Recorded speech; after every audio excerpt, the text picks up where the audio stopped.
2 semaines après le début de notre guerre froide, j'ai découvert que j'étais enceinte. Quand je suis allée voir mon mari, il a pris la parole le premier: divorçons.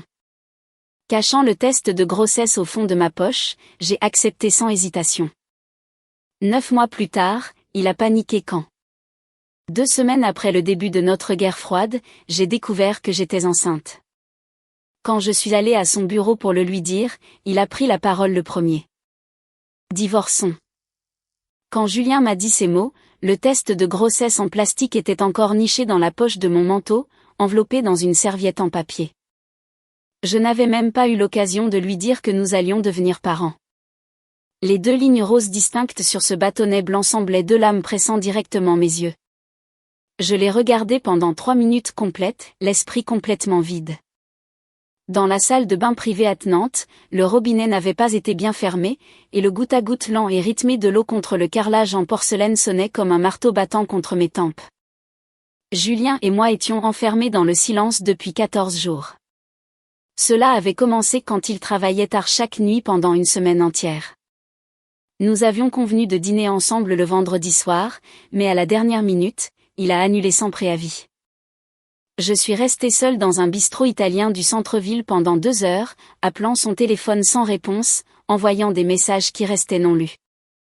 Au moment où je suis finalement rentrée à la maison, il s'était déjà douché et était allongé sur le divan du bureau, portant ses écouteurs sans fil et faisant défiler son téléphone.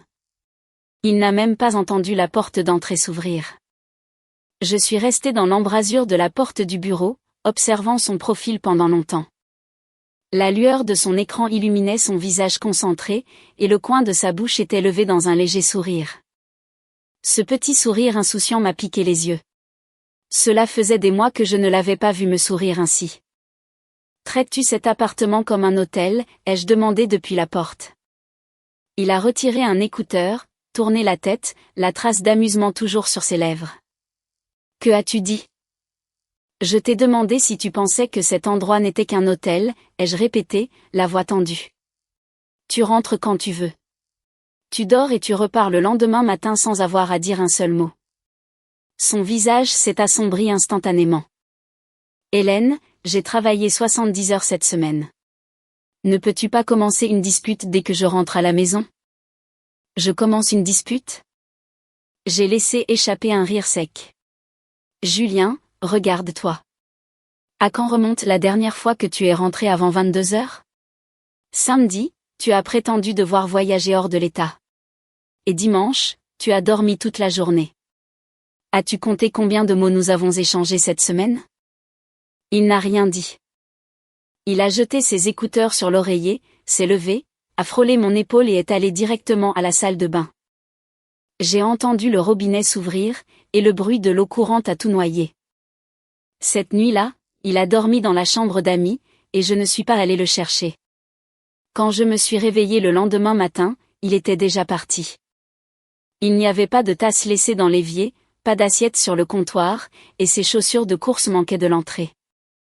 Tout était si calme, comme s'il n'avait jamais vécu là du tout. À partir de ce moment, ni l'un ni l'autre n'a dit un mot. Quand j'ai appelé Pauline pour lui raconter ce qui s'était passé, elle a soupiré lourdement au téléphone. Vous êtes tous les deux têtus à l'excès.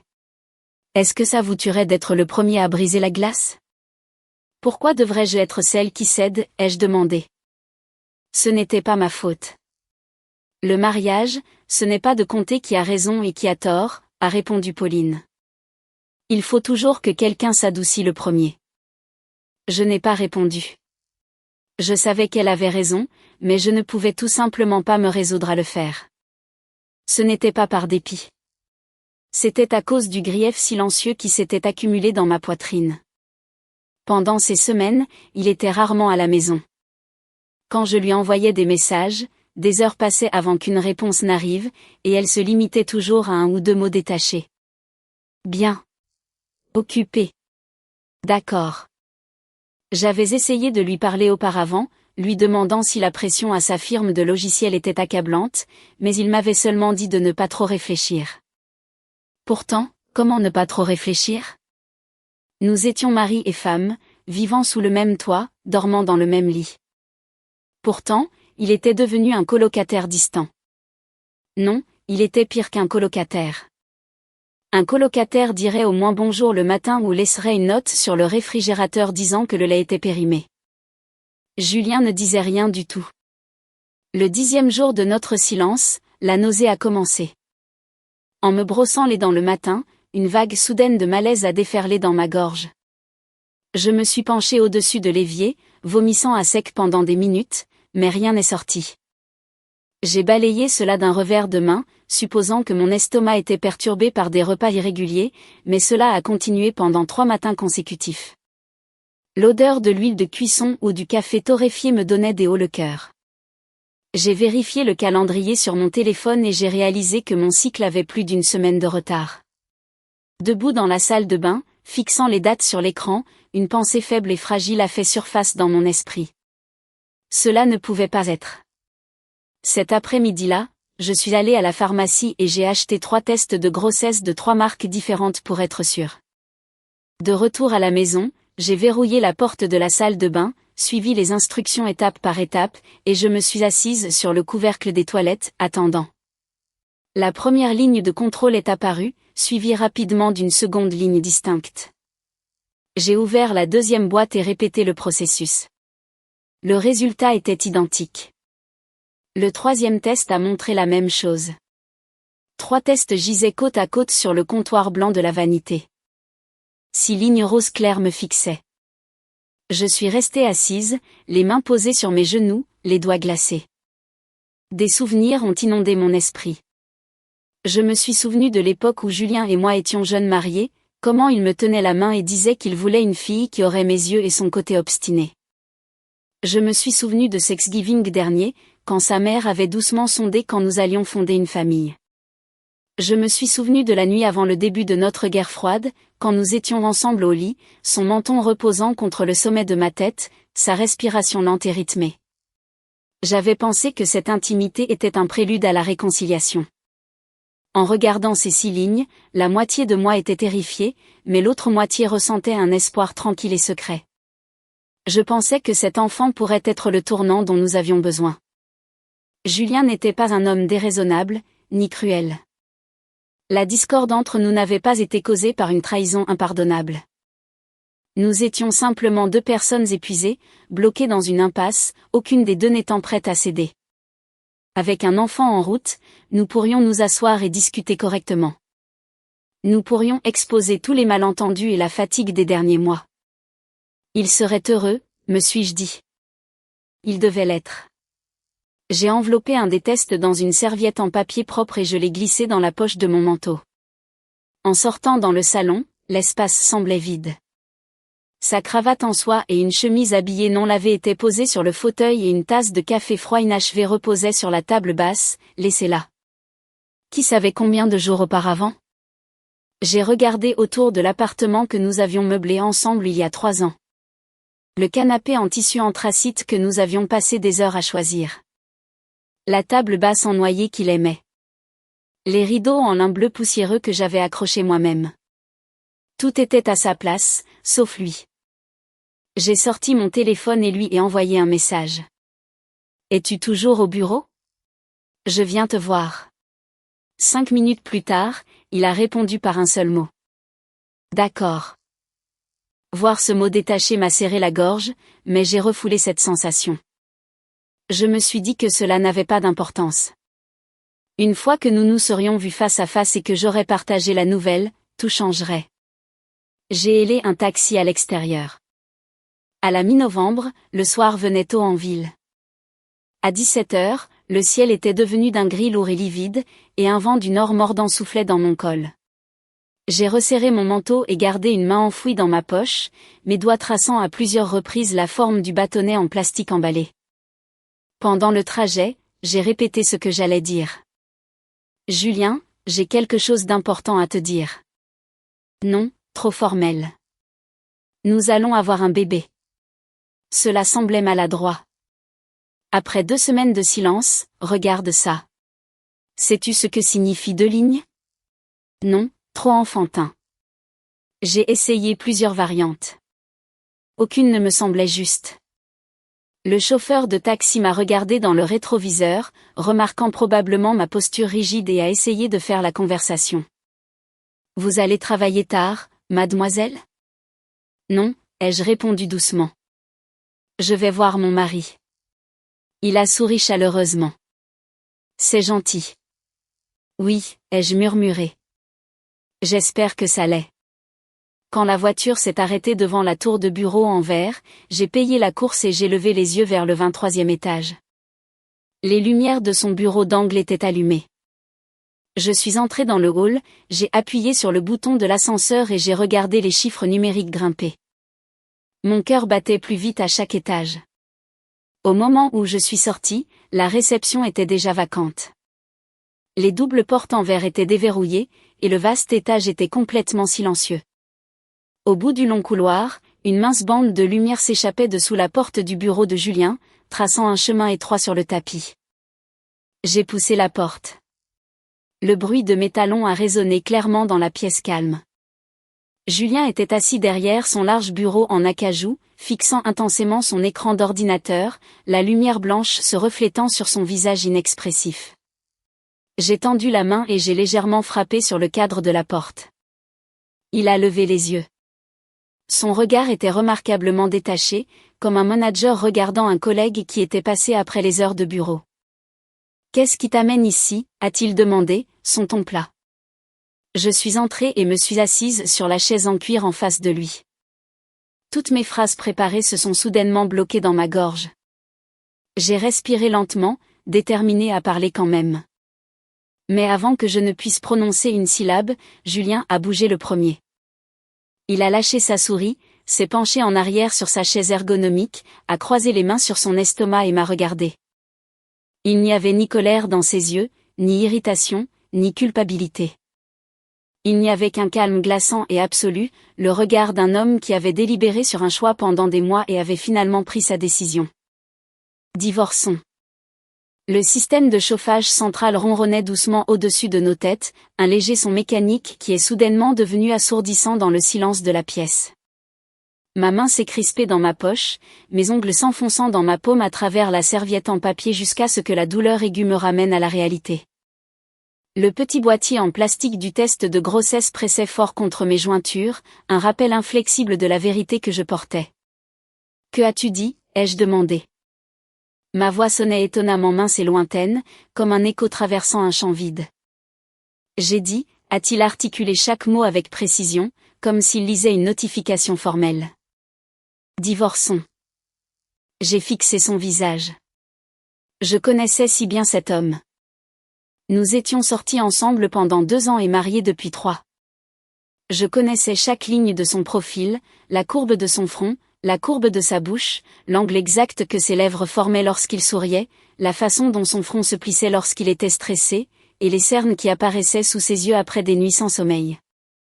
Pourtant, maintenant, l'expression de ses traits était si distante, si dénuée de chaleur qu'il semblait un étranger qui partageait son visage. Mon cœur a plongé dans un vide glacé, mais quelque chose au fond de ma fierté l'a rattrapé avant qu'il ne se brise. Lentement, j'ai relâché ma prise sur le test dans la poche de mon manteau, j'ai retiré ma main et je l'ai posée à plat sur mes genoux. Mes doigts tremblaient légèrement, alors je les ai pressés contre le tissu de mon pantalon. « Donne-moi une raison », ai-je dit, ma voix se raffermissant. Julien a légèrement froncé les sourcils, semblant pris au dépourvu par mon calme. Je savais ce à quoi il s'attendait. Il avait probablement anticipé des larmes, des cris, des tasses de café jetées ou des accusations frénétiques d'infidélité. Lorsque nous nous sommes mariés pour la première fois, nous avons eu une terrible dispute au cours de laquelle j'ai brisé une tasse en céramique et il a quitté l'appartement en trombe. 2 heures plus tard, il était revenu avec un sac de courses, et la première chose qu'il a dite fut « As-tu balayé le verre ? Ne marche pas dessus. » Je n'allais rien casser aujourd'hui. Je voulais seulement une réponse honnête. Julien, nous sommes mariés depuis 3 ans, ai-je dit calmement. Au cours de ces 3 années, je n'ai jamais rien fait pour trahir notre mariage. J'ai fait mon devoir envers tes parents. J'ai organisé des dîners de famille, pris l'avion pour chaque jour férié, et lorsque ta mère a eu sa prothèse de hanche, j'ai pris 2 semaines de congé de mon travail pour rester à son chevet sans une seule plainte. Lorsque ta première start-up s'est effondrée et t'a laissé 20 000 dollars de dette, j'ai utilisé mes économies personnelles pour régler le solde. Je ne t'ai jamais reproché cela. Maintenant que tu es assis ici à me dire que c'est fini, je mérite une explication raisonnable. Je l'ai regardé sans élever la voix, énonçant les faits comme si je révisais un contrat. La façade froide de son visage s'est finalement fissurée. Il a baissé les yeux, son index tapant 2 fois contre le bureau poli, une habitude nerveuse qu'il avait chaque fois qu'il se sentait acculé.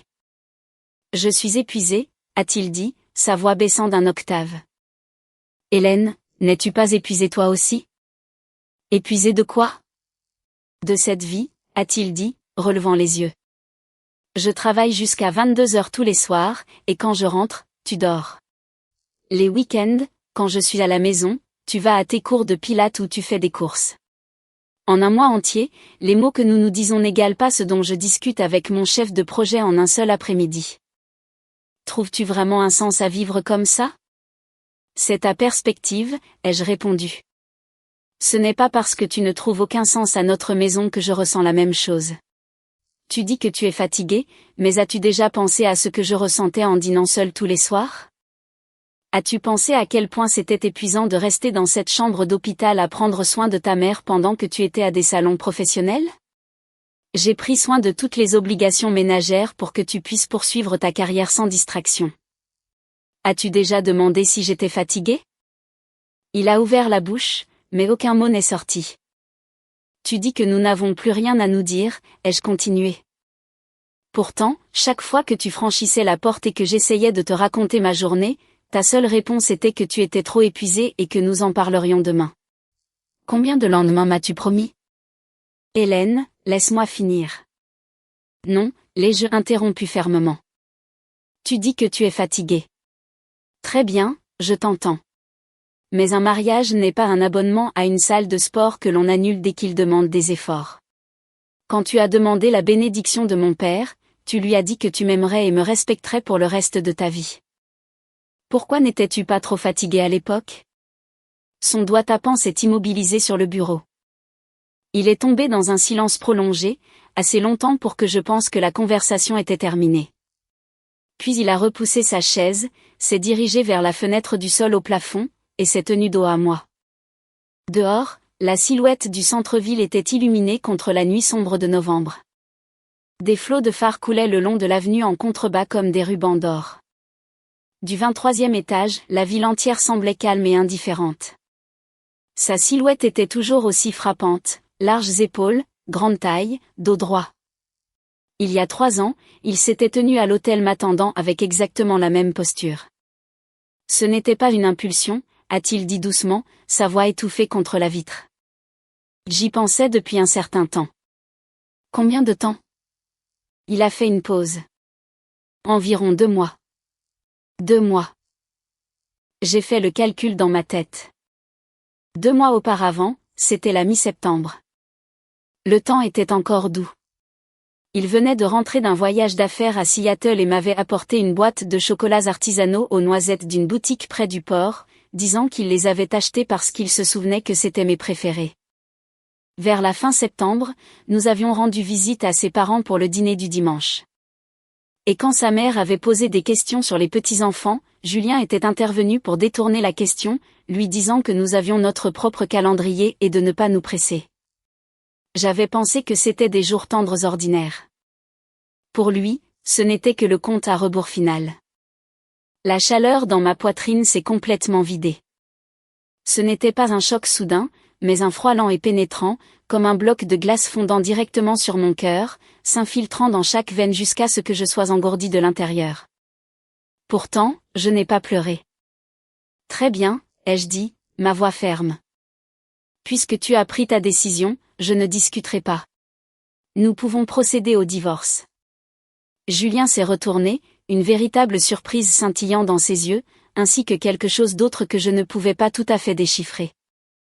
Nous pouvons discuter de la répartition des biens un autre jour, ai-je dit en me levant.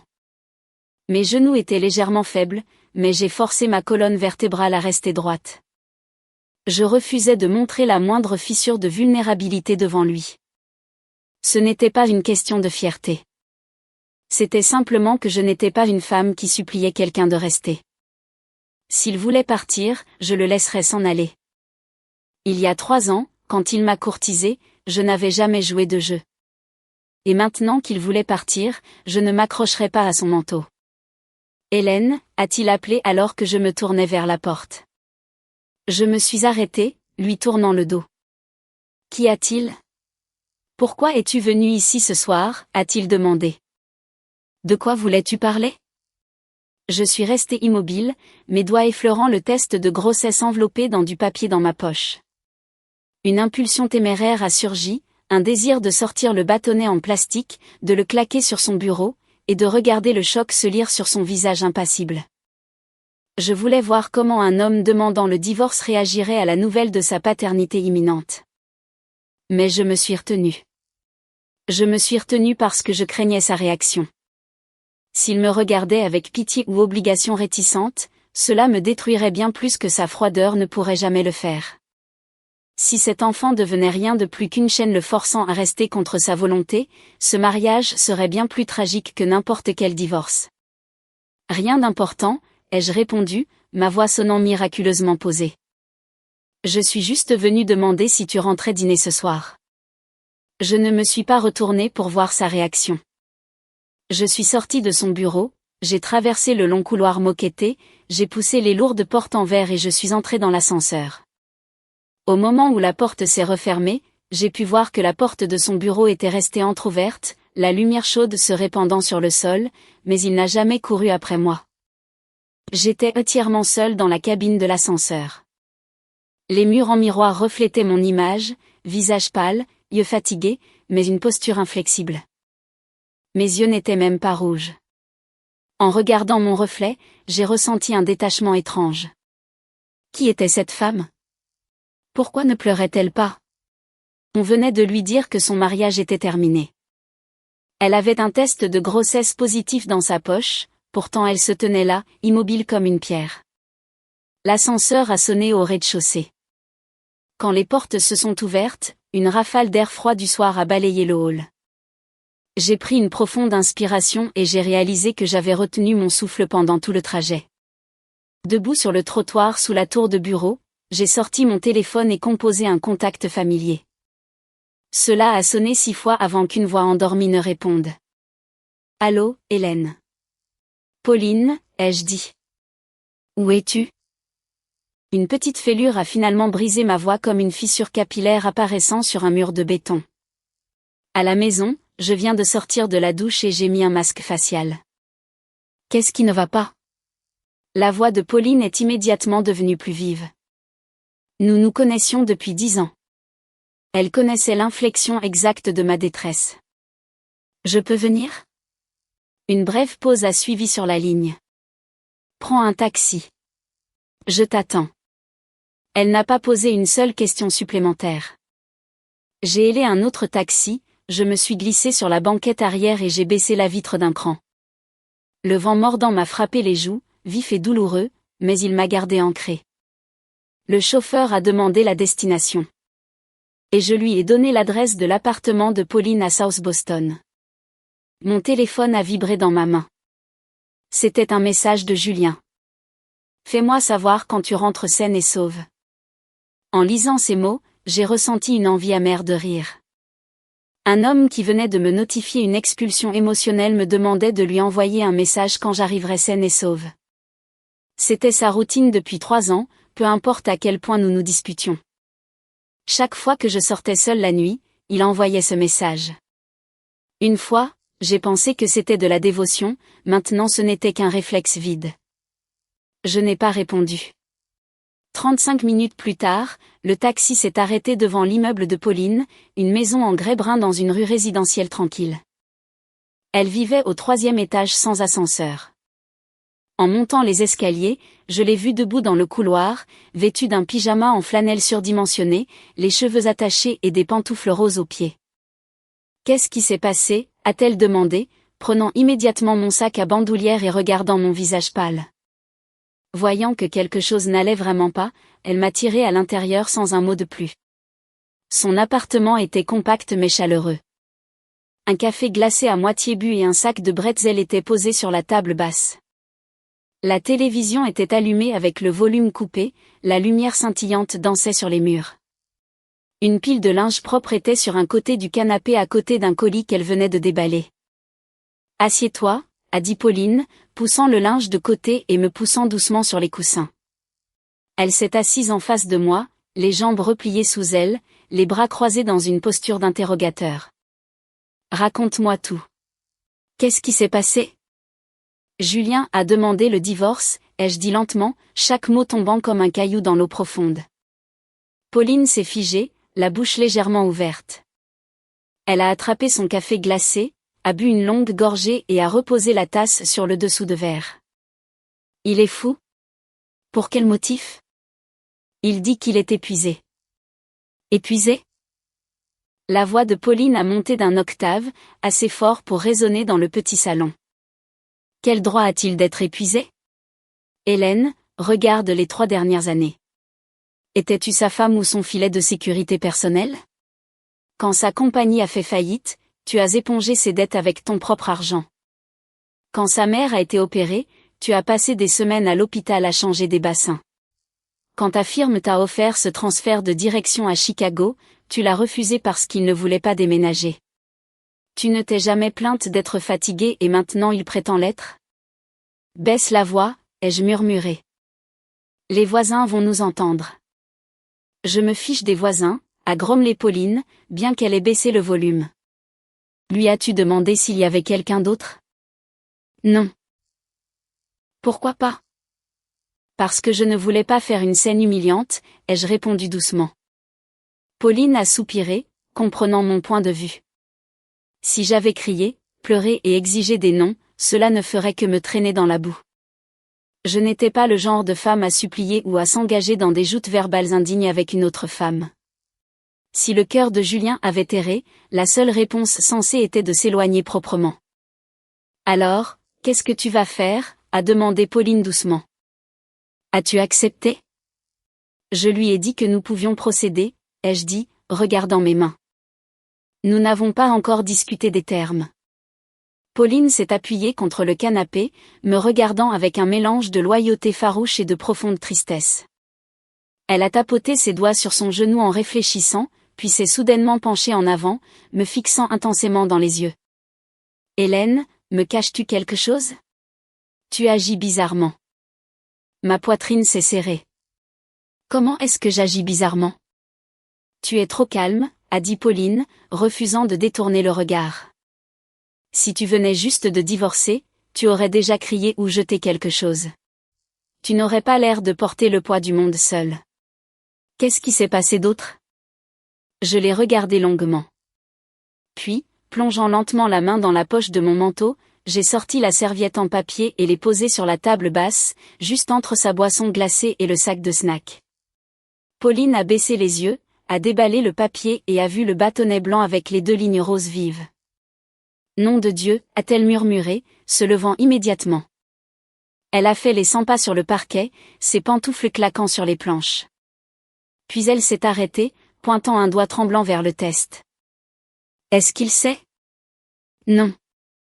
Tu ne lui as pas dit ? Avant que je ne puisse dire un seul mot, il a demandé le divorce. Pauline a juré à voix basse, cette fois de manière bien plus dure. Elle s'est rasseoir, agrippant ses genoux, l'air prête à descendre à son bureau avec une batte de baseball. Qu'est-ce que tu vas faire maintenant ? Le bébé, tu vas ? Elle s'est interrompue, terrifiée de poser la mauvaise question. Je savais ce qu'elle voulait demander.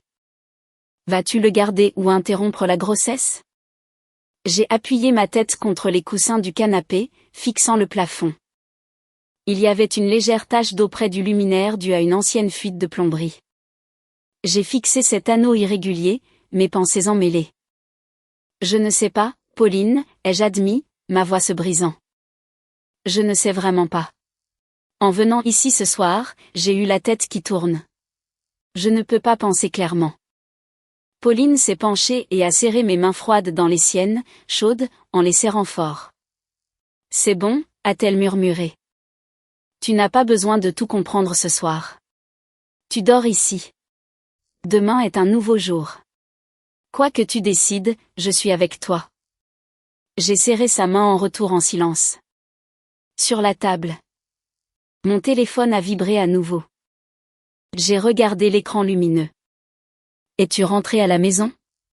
Pauline a aperçu le message et a ricané. Quel acteur, n'est-ce pas? Il demande le divorce tout en faisant semblant de jouer le mari attentionné. J'ai retourné le téléphone face contre coussin et je l'ai laissé sans réponse. Cette nuit-là, Pauline a insisté pour que je prenne son lit queen size tandis qu'elle prenait le canapé. Quand j'ai protesté, elle m'a repoussé fermement. Tu manges pour deux en ce moment.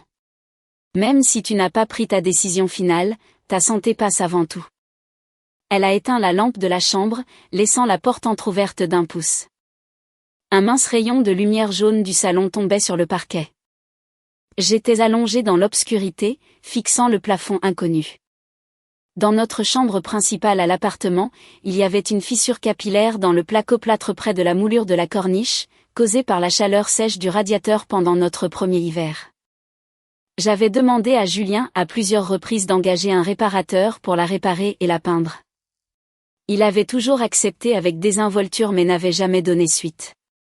Cette fissure était restée visible chaque matin quand j'ouvrais les yeux pendant une année entière. Je n'aurais plus jamais à regarder cette fissure.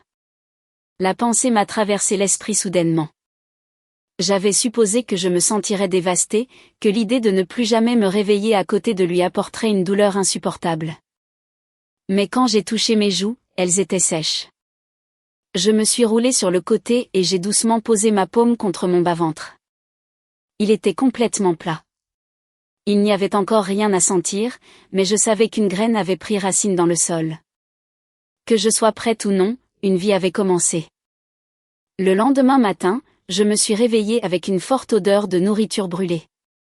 Glissant dans une paire de pantoufles de rechange, je me suis dirigée vers la petite cuisine et j'ai trouvé Pauline fixant avec désespoir une poêle anti-adhésive noircie, la spatule levée en signe de défaite.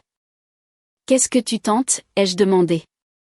« Des œufs brouillés et des toasts » a-t-elle soupiré, se retournant, impuissante. Je voulais te préparer un petit déjeuner nourrissant, mais la chaleur m'a échappé. Je me suis approchée, j'ai éteint le brûleur à gaz et j'ai mis la poêle fumante dans l'évier à tremper. As-tu d'autres œufs? Il en reste 2 dans le carton. Sors-les. Laisse-moi faire. J'ai cassé les œufs dans un bol, coupé une tranche de jambon et fouillé dans son garde-manger pour préparer 2 assiettes de petit déjeuner décentes avec du pain au levain grillé et des fruits frais. Nous nous sommes assises face à sa petite table à manger. Pauline me regardait prendre de petites bouchées, son regard rempli d'une sympathie prudente. « Arrête de me regarder comme ça », ai-je dit sans lever les yeux. « Je ne suis pas en verre. »« Je sais que tu es forte », a dit Pauline doucement.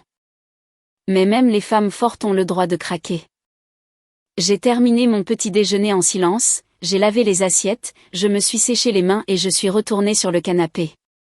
Pauline m'a suivi et m'a tendu son smartphone. Regarde ça. Sur l'écran, il y avait une capture d'écran d'un mémo interne de la firme technologique de Julien, envoyé à Pauline tard hier soir par une connaissance de collège qui travaillait dans son service. La note indiquait que Julien Cole, chef des systèmes d'ingénierie, était programmé pour être transféré à leur nouvelle succursale de Seattle le mois prochain pour une mission de 2 ans. Seattle. Les pièces du puzzle se sont soudainement mises en place.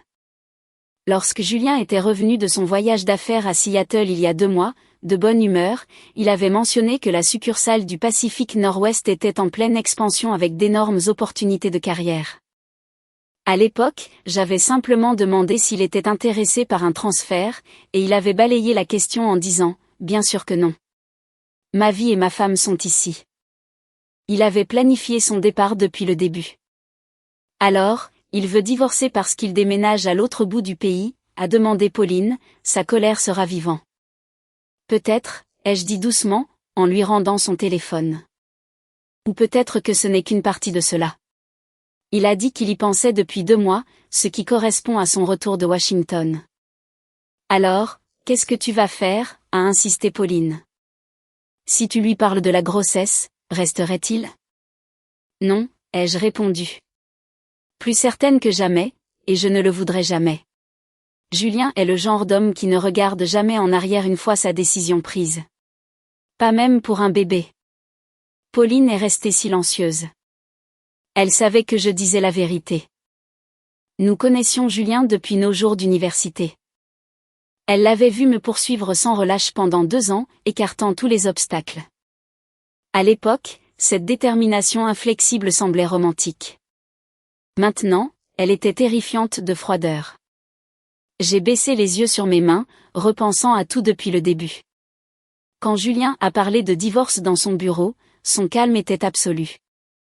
Il s'était vraiment détaché de notre mariage, impatient de prendre un nouveau départ sur la côte ouest. Dans sa vision de l'avenir, il n'y avait aucune place pour moi. Pauline, ai-je dit, levant les yeux. J'ai pris ma décision. Elle a redressé sa posture. À propos du bébé? Oui. J'ai posé ma main sur mon ventre. Je vais le garder. Pauline a été stupéfaite pendant 10 secondes. Es-tu absolument certaine que ce n'est pas une impulsion? Ce n'est pas une impulsion. Je me suis levée et j'ai marché vers la fenêtre, ouvrant la vitre. L'air vif de novembre s'est engouffré, dissipant le brouillard résiduel dans ma tête. Dans la rue, des gens promenaient leurs chiens avec de lourds manteaux et des voitures avançaient régulièrement sur l'avenue. Hier soir, j'ai envisagé d'interrompre la grossesse, ai-je continué, regardant les chaînes nues. Julien part, et élever un enfant en tant que mère célibataire sera difficile émotionnellement, physiquement et financièrement. Cela mettra à l'épreuve toutes mes limites. Si ma mère l'apprend, elle va perdre la tête. Je me suis retournée pour lui faire face. Mais j'ai 29 ans. J'ai une carrière stable, un salaire fiable et des avantages sociaux. Je ne suis pas impuissante. Ce sera difficile, mais ce n'est pas impossible. Pauline s'est levée du canapé, s'est approchée et a posé ses 2 mains fermement sur mes épaules, me regardant directement dans les yeux. Hélène, écoute-moi. Si tu es déterminée à avoir ce bébé, je serai la marraine. Si tu as besoin d'argent, je te le prêterai. Si tu as besoin d'un coup de main, je serai là. Mais tu dois me promettre que cette décision est pour toi-même, pas par dépit, pas pour te venger, et pas dans l'espoir désespéré que Julien revienne. Cela n'a rien à voir avec lui, ai-je dit, une larme s'échappant enfin de mon œil, bien que je l'ai rapidement essuyée. C'est pour moi.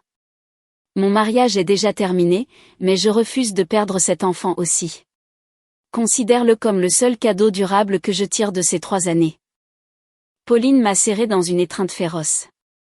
Très bien, a-t-elle dit fermement. Je suis avec toi, mais à partir de maintenant, tu suis mon plan. Quel plan? Premièrement, nous allons chez un obstétricien cet après-midi pour confirmer que tout va bien. Deuxièmement, nous consulterons un avocat spécialisé en droit de la famille pour le divorce. Tu ne partiras pas les mains vides. Tu prendras chaque sou auquel tu as légalement droit. Troisièmement, tu ne parles pas de la grossesse à Julien tant que les papiers ne sont pas finalisés. J'ai hoché la tête. Chaque étape était sensée.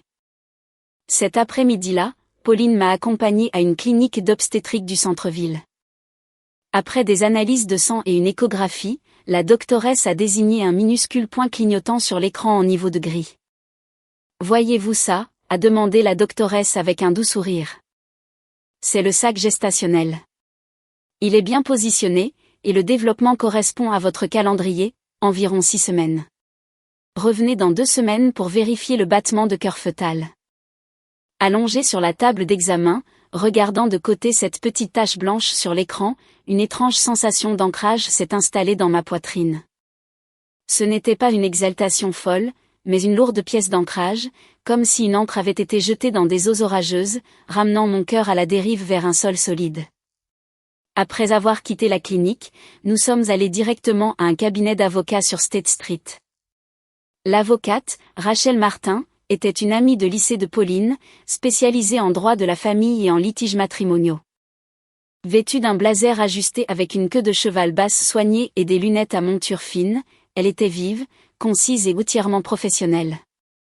Dans votre situation, il y a 2 questions principales, a expliqué Rachel, levant 2 doigts après avoir examiné mes notes. La division des biens et l'enfant. Être enceinte est légalement pertinent. Généralement, une divulgation complète est attendue, mais si vous ne souhaitez pas l'informer immédiatement, vous n'avez pas d'obligation criminelle de le dire lors d'une médiation informelle. Vous pouvez signer un accord de règlement de propriété non contesté d'abord. Cependant, une fois que l'enfant est né, les obligations de pension alimentaire surgiront naturellement. Je ne veux pas sa pension alimentaire, ai-je dit immédiatement. Rachel a ajusté ses lunettes et m'a regardée. Vous êtes sérieuse? Complètement sérieuse. Pourquoi? Parce que je ne veux pas d'enchevêtrement persistant entre mon enfant et lui, ai-je répondu. Je ne veux pas son soutien financier et je ne veux pas son ingérence. Cet enfant sera le mien seul. Rachel a fait une pause avant de parler. Hélène, je comprends le poids émotionnel de ce que vous traversez. Mais légalement, la pension alimentaire appartient à l'enfant, pas à la mère.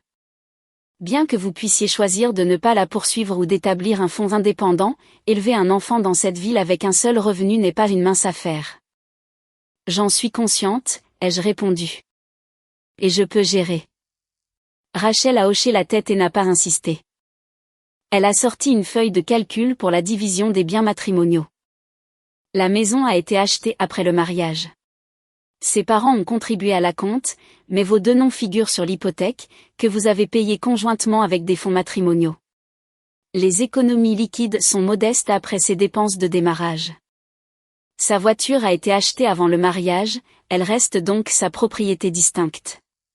Voulez-vous garder l'appartement ou qu'il rachète votre part? Laissez-le racheter ma part, ai-je dit. Je veux une rupture nette. Vous êtes remarquablement décisive, a noté Rachel avec un léger sourire. Très peu de clients gèrent cela de manière si pragmatique. Faire traîner les choses n'aide personne, ai-je dit. S'il veut partir, je préfère qu'il parte complètement. 3 jours plus tard, Julien a envoyé un message pour demander à nous rencontrer et discuter des termes du divorce. J'ai répondu, samedi à 15h à l'appartement. Le samedi, je suis arrivée 30 minutes en avance. Devant la porte d'entrée, ma main a hésité sur la clé en laiton, mais je me suis ressaisie et j'ai tourné la serrure. L'appartement était exactement comme il l'avait laissé, sa cravate toujours posée sur la chaise, son verre poussiéreux sur la table.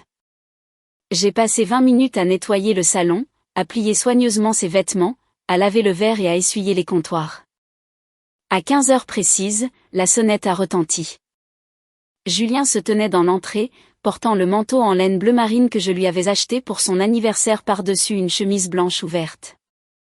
En me voyant, une expression complexe a traversé ses yeux avant de se fixer sur son masque neutre habituel. Entre, ai-je dit, m'écartant. Il a retiré ses chaussures de ville en cuir près de la porte et a cherché ses pantoufles dans le placard, pour les trouver soigneusement rangées dans un bac de rangement en bas. Il a fait une pause, les a enfilées et est entré dans le salon. Assieds-toi, ai-je dit, désignant le canapé. Il s'est assis à une extrémité, et j'ai pris le fauteuil d'en face, séparé par la table basse en noyer, comme 2 associés d'affaires assistant à une réunion formelle. L'horloge grand-père dans le hall tic-taquait de manière rythmique. La fenêtre était légèrement ouverte, laissant entrer la légère odeur de quelqu'un faisant rôtir de l'ail dans un appartement voisin dans le couloir. « Où as-tu logé ces derniers jours » a-t-il demandé, sa voix légèrement rauque. « Chez Pauline. » Un autre silence est tombé. Il a baissé les yeux, son pouce traçant nerveusement le bord de la table basse. Il y avait une petite encoche sur le bois qu'il avait l'habitude de gratter chaque fois qu'il était en pleine réflexion. Ses doigts planaient sur cet endroit exact. « Maintenant, Hélène, a-t-il dit, levant enfin les yeux. Je sais que c'est difficile pour toi, mais j'espère que tu peux comprendre que ce n'est pas à cause de quelqu'un d'autre. Je crois simplement que nos différences fondamentales ne peuvent pas être comblées. » Quelle différence, ai-je demandé. Il a hésité, choisissant ses mots avec soin. Ne sens-tu pas que nous étions mal assortis dès le début? Tu es méthodique, organisé, et toujours concentré sur la prochaine étape. Je suis plus impulsif, plus motivé par le moment. Quand nous nous sommes rencontrés pour la première fois, je pensais que nos traits se complétaient. Mais avec le temps, tout cet accommodement est devenu épuisant. Tu as trouvé épuisant de m'accommoder? Ne l'as-tu pas trouvé épuisant toi aussi, a-t-il rétorqué. Je n'ai pas répondu. Hélène, tu es une femme incroyable, a-t-il dit avec une sincérité dont je ne pouvais plus mesurer l'authenticité. Tu es capable, indépendante et autonome, mais précisément parce que tu peux tout gérer seule, je me suis souvent sentie complètement inutile dans ce foyer. Comprends-tu ce que je veux dire? Pas entièrement, ai-je répondu calmement. Tu me dis que parce que j'étais compétente, tu te sentais inadéquat et donc notre mariage a échoué. Il a semblé pris au dépourvu par ma franchise. Ce n'est pas ce que je voulais dire. Alors, qu'est-ce que tu voulais dire, Julien? Mon ton est resté posé, mais chaque syllabe était tranchante. Tu dis que tu étais épuisé de m'accommoder, mais qu'as-tu réellement accommodé? Quand ta start-up est tombée en panne de fonds, j'ai vidé mes économies pour te maintenir à flot. C'était mon sacrifice, pas le tien. Quand ta mère a eu une chirurgie majeure, j'ai utilisé mes jours de vacances pour rester à l'hôpital. C'était mon effort, pas le tien. Tu affirmes que tu te sentais inutile parce que je gérais tout. Mais Julien, si j'avais un partenaire sur qui je pouvais vraiment compter, aurais-je été forcé de porter tout le fardeau moi-même?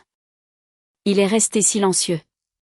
L'horloge grand-père a sonné 15h30, le carillon résonnant fort et clair dans la pièce.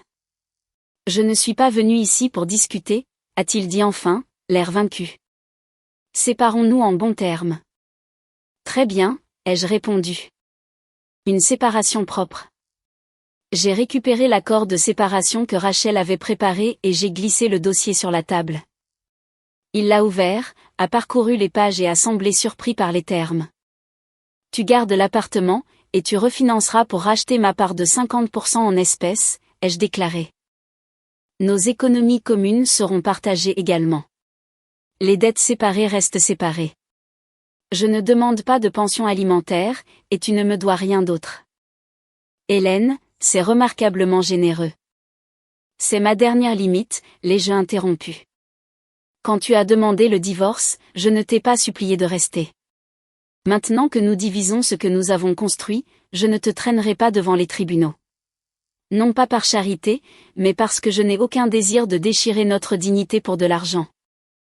Nous avons été mariés pendant 3 ans, et c'est ainsi que je choisis de clore ce chapitre. Julien m'a fixé, ses yeux rougis. Il a baissé la tête, a sorti un stylo Montblanc de la poche de son manteau et a signé son nom sur les lignes désignées. Le son de la plume métallique glissant sur le parchemin était doux, comme quelque chose de fragile étant doucement tranché. Quand je suis sorti de l'immeuble, le crépuscule s'était installé dans la rue. Je suis resté longtemps sur le trottoir. Monsieur Dupont, le portier de jour de l'immeuble, qui y travaillait depuis 5 ans, est sorti de sa guérite et m'a fait un signe de tête polie. Il connaissait bien Julien et moi, gardant souvent nos colis et nous souhaitant de bonnes fêtes. « Bonsoir, Madame Mercier », a-t-il dit, se frottant les mains contre le froid. « J'ai vu votre mari partir il y a un instant, l'air assez troublé. Vous êtes-vous disputés tous les deux? » Non, Monsieur Dupont, ai-je répondu doucement. Nous nous sommes séparés. Nous divorçons. Monsieur Dupont s'est figé, sa bouche s'ouvrant légèrement à la recherche de mots réconfortants, mais rien de convenable ne lui est venu à l'esprit. Finalement, il a soupiré et m'a tapoté l'épaule avec sympathie. Ah, vous les jeunes, pourquoi laisser les choses s'écrouler si facilement? Vous deux sembliez toujours un si beau couple, bien assorti. Quel dommage. Un dommage. J'ai tourné le mot dans mon esprit. C'était un dommage.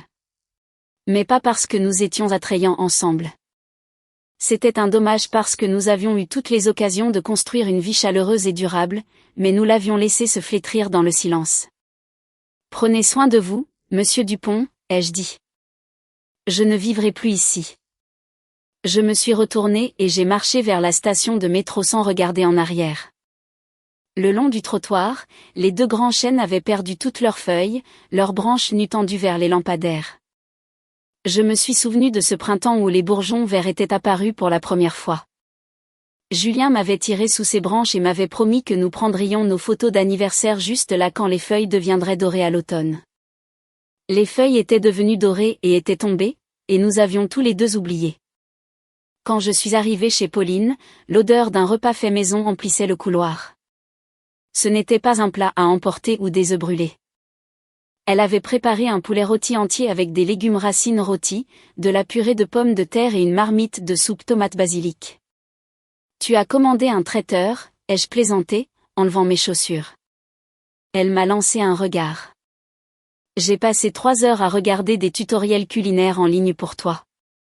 N'insulte pas ma croissance domestique. J'ai goûté un morceau de poulet.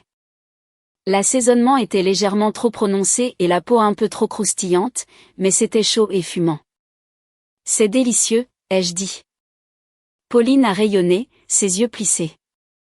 Elle a tiré une chaise pour moi, a mis une généreuse portion de pommes de terre dans mon assiette et s'est assise en face de moi.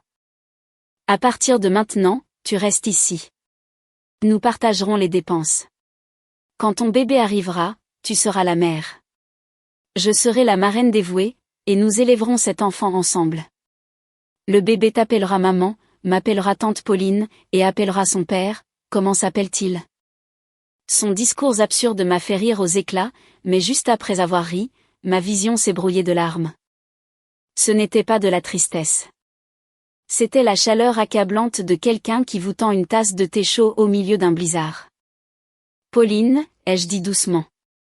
Merci.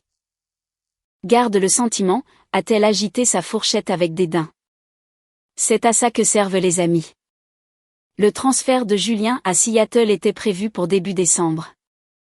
Comme notre accord de propriété n'était pas contesté et qu'il n'y avait pas de litige de garde listé dans le dossier, les procédures légales au tribunal de la famille du comté ont avancé rapidement. Le matin où nous avons reçu le décret final de dissolution. Nous nous tenions devant le palais de justice sur les marches de granit. Le soleil d'hiver était pâle et fin, projetant de longues ombres fragiles sur le trottoir. Julien a regardé les documents du tribunal dans ses mains, les a pliés soigneusement et les a placés à l'intérieur de son manteau en laine. « Hélène » a-t-il dit. Je me suis tournée vers lui. La lumière du soleil éclairait les creux de son visage. Il était toujours aussi beau que le jour où je l'ai rencontré, mais mon cœur était entièrement immobile, comme un lac après que le vent se soit calmé. « Je suis désolé » a-t-il dit, sa voix calme, avalée par la brise froide. Je sais que les mots signifient très peu maintenant, mais je voulais le dire. Tu es une femme remarquable. C'est moi qui ai échoué. Je l'ai regardé pendant plusieurs secondes. Il y avait des capillaires brisés dans ses yeux à cause de l'épuisement et une légère barbe ombrait sa mâchoire. J'ai remarqué chaque détail, mais rien de tout cela ne me touchait plus. Prends soin de toi, Julien, ai-je dit. C'était tout. Pas d'étreinte, pas de poignée de main, et pas de vaine promesse de rester amis. Il s'est tourné vers l'avenue et j'ai marché vers l'ouest. Après 15 pas, je me suis arrêtée, je me suis retournée et j'ai regardé son manteau sombre disparaître au coin du pâté de maison. J'ai posé ma main doucement sur mon manteau, la reposant sur mon ventre. C'était ton père, ai-je murmuré dans l'air hivernal. Il est parti maintenant. À partir de maintenant, ce n'est que nous deux. Sous ma paume, une chaleur faible, presque imperceptible, semblait répondre. Après que Julien a déménagé dans l'État de Washington, ma routine s'est installée dans un rythme stable. Travail, rendez-vous chez le médecin et soirée calme à regarder des comédies spéciales avec Pauline sur le canapé. Au 5e mois de grossesse, les mouvements du bébé étaient indéniables. C'était une sensation extraordinaire, comme un minuscule poisson rouge frôlant les parois d'un aquarium, me rappelant constamment sa présence vibrante. Lorsque ma mère dans l'Ohio a finalement appris le divorce, elle a passé 20 minutes à crier au téléphone, réprimandant Julien avant de tourner sa frustration vers moi. « Pourquoi ne nous as-tu pas consultés avant de signer quoi que ce soit? Que vas-tu faire de ta vie maintenant ?» Je ne lui ai jamais parlé de la grossesse. Je savais que si elle le découvrait, elle prendrait le premier vol, essaierait de me ramener dans ma ville natale et organiserait d'interminables rendez-vous avec des célibataires locaux pour arranger ma situation. Je n'avais aucun intérêt à cela. J'étais satisfaite de ma réalité actuelle. Mon travail à la société de conseil était stable. Ma santé était excellente. et les nausées matinales avaient complètement disparu après le premier trimestre. Lorsque ma directrice de département a appris que j'attendais un enfant, elle a immédiatement ajusté mon emploi du temps de voyage. Et mes collègues étaient merveilleusement prévenants. Dans le box voisin, Audrey Dubois, une analyste junior joyeuse récemment mariée, était fascinée par mon ventre. Chaque matin, elle se penchait par-dessus la cloison et demandait « Le petit donne des coups aujourd'hui ?» Constamment, ai-je souri, guidant sa main pour qu'elle repose sur mon flanc. « Sentez ici. » Audrey a haleté en sentant un tapotement distinct contre sa paume, retirant sa main avec délice. « Oh mon Dieu, il a vraiment donné un coup. C'est incroyable. Il est très actif vers 10 heures du matin. » J'ai ri, probablement qu'il demande une collation. « Mange ça tout de suite, » a dit Audrey, sortant un sac d'amandes grillées de son tiroir de bureau. « Hélène, je t'admire tellement. Si je naviguais seule, je serais une épave nerveuse. » J'ai souri et les remercié. En vérité, j'avais connu mes propres moments de panique silencieux au cours des premières semaines après la séparation. Allongée éveillée à minuit, des pensées anxieuses grouillaient comme des insectes, m'inquiétant de savoir si mes économies suffiraient, si l'accouchement se passerait bien. Comment j'expliquerais l'absence de son père quand il serait plus grand? Mais chaque matin, quand le réveil sonnait, je me levais et continuais d'avancer. Il n'y avait pas de place pour l'apitoiement, car mon enfant avait besoin d'une mère résiliente. Pauline a remarqué le changement en moi. « Tu as changé, Hélène », a-t-elle observé un soir en pelant une orange. « Avant, tu étais indépendante sur le papier, mais émotionnellement, tu étais entièrement liée à l'approbation de Julien. S'il travaillait tard, tu étais anxieuse. S'il se fermait, tu t'effondrais. Maintenant, tu rentres à la maison et tu te bats avec moi pour la dernière part de pizza avec une joie absolue. » J'ai réfléchi à ces mots et j'ai réalisé qu'elle avait raison. Dans ce mariage, j'avais tellement investi mon identité dans le fait d'être son pilier que j'avais érodé ma propre fondation. J'avais fait de sa carrière et de ses humeurs le centre de gravité, rétrécissant mon monde entier. Ce n'était pas entièrement sa faute, ni la mienne. Nous avions simplement cessé de nous correspondre. En février, après les fêtes d'hiver, notre département a accueilli un transfert senior du siège de Chicago nommé Olivier Bertrand. Il avait la trentaine, grand avec des lunettes à monture foncée et un humour du Midwest sec et chaleureux. Lors de son premier jour, il a proposé d'offrir du café à toute l'équipe, prenant soin de noter la commande préférée de chacun. Quand il est arrivé à mon bureau, avant que je ne puisse répondre, Audrey a lancé « Hélène ne boit pas de café en ce moment. Elle ne prend que du lait d'avoine chaud. » Notez, a dit Olivier en hochant la tête. 20 minutes plus tard, il est revenu avec un thermos de lait d'avoine chaud et une petite boîte de sablé. Le boulanger en bas a dit que les mères enceintes ont besoin d'un taux de sucre stable, a-t-il dit nonchalamment, posant la tasse sur mon bureau. En prenant cette tasse chaude, une sensation inconnue a touché mon cœur. Ce n'était pas un battement romantique. C'était simplement le rare confort d'être considéré avec une gentillesse tranquille et sans prétention. Depuis mon divorce, j'avais gardé une distance délibérément professionnelle avec mes collègues masculins. Je n'avais ni l'énergie ni le désir de naviguer dans des enchevêtrements personnels. Pourtant, il était remarquablement facile de côtoyer Olivier. Il était attentif sans être envahissant, spirituel sans être grossier, et serviable sans donner l'impression d'être redevable. Il possédait un sens inné des limites personnelles, ne les dépassant jamais sans pour autant devenir froid. En mars, notre division a obtenu un projet de restructuration d'entreprise majeure qui exigeait des heures supplémentaires importantes. Olivier a volontairement pris en charge la majeure partie des présentations clients et de la collecte de données sur le terrain. Lors de la répartition de la charge de travail, il m'a exclusivement assigné à l'analyse de données à distance et à la rédaction de documents. Après la réunion d'équipe, je me suis approché de son bureau vitré. « Monsieur Bertrand, vous n'avez pas besoin de me donner un traitement spécial, ai-je dit directement. Mon médecin m'a autorisé à travailler normalement, et je peux faire ma part. » Olivier a levé les yeux de son écran, a ajusté ses lunettes et a souri. « Je ne vous donne pas de traitement spécial, Hélène. J'attribue les tâches en fonction des forces techniques. Votre synthèse logique et votre modélisation financière sont les meilleurs de ce département. Vous avoir sur la documentation principale garantit que nos livrables sont impeccables. J'ai envoyé les jeunes associés sur les visites de sites pour développer leur expérience sur le terrain. N'y réfléchissez pas trop. J'ai étudié son visage à la recherche de tout indice d'évasion condescendante, mais je n'en ai trouvé aucun. Chaque point qu'il soulevait était basé sur une logique professionnelle. D'accord, ai-je concédé. Nous suivrons votre emploi du temps. Excellent, a-t-il répondu, se tournant vers son clavier avant d'ajouter nonchalamment. Au fait, pourriez-vous me présenter le cadre de risque historique lors du briefing de demain? Vous connaissez bien mieux les comptes clients locaux que moi. J'ai hoché la tête et j'ai accepté. En retournant à mon bureau, j'ai réalisé à quel point il était adroit. S'il avait simplement offert de la charité, cela m'aurait mise mal à l'aise. Au lieu de cela, il a présenté sa considération comme une dépendance à mon expertise professionnelle, offrant à la fois respect et dignité. Plus tard cette semaine-là, Pauline m'a prévenu pendant le dîner. Les hommes comme ça sont les plus dangereux. Pourquoi dangereux, ai-je demandé.